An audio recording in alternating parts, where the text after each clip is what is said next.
onto the dynamic intertidal zones.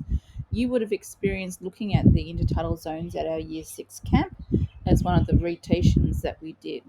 Let's delve into it a little bit more deeply.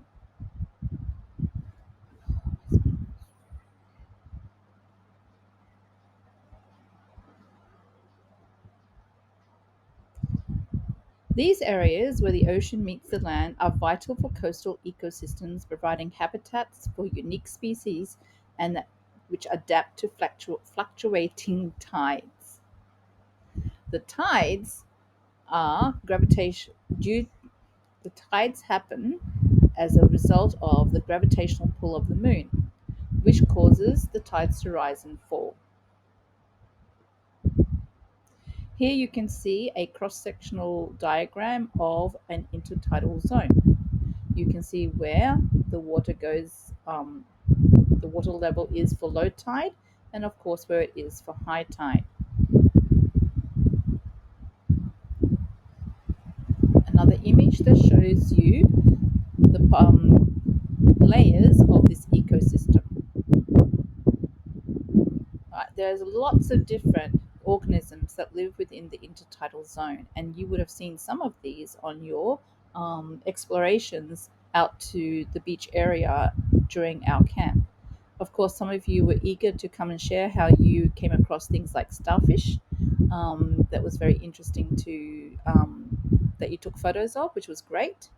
And this is also this knowledge that you've learnt from this is going to be helpful if you decide to take on intertidal zones as your coastal habitat to investigate. Here, it's really important to understand that, sorry, I went ahead too far, that human activities like coastal development and pollution endanger the delicate balance of intertidal ecosystems. And this is important to note because intertidal ecosystems form a crucial connection between ecosystems like seagrass meadows and coral reefs to mangrove forests and estuaries.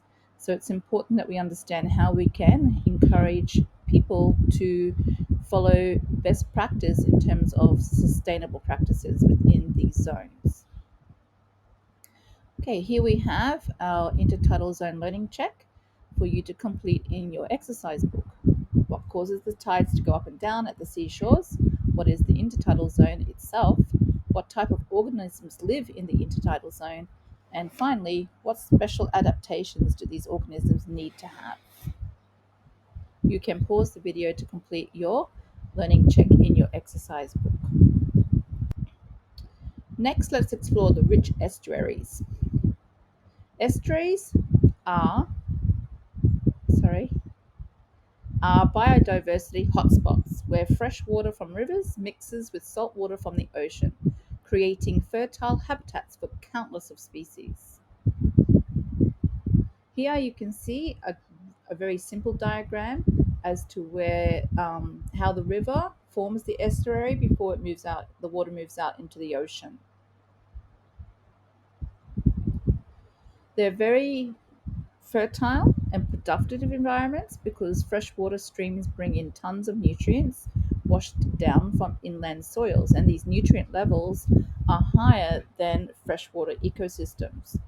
However, there's also a downside in that sometimes human activities, pardon me, from upstream can also create threats to these delicate areas, such as pollution, um, special, specifically uh, when you have our villages in the interior that use the rivers for washing and things like that. If they're not using biodegradable substances, then the chemicals from what they do use also travels through the water down into these delicate areas.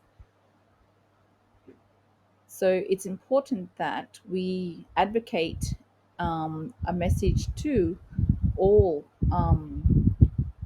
particularly in Fiji, villages about how to maintain and sustain clean water or the use of biodegradable products if there is no other if they have no other option but to wash in the river systems.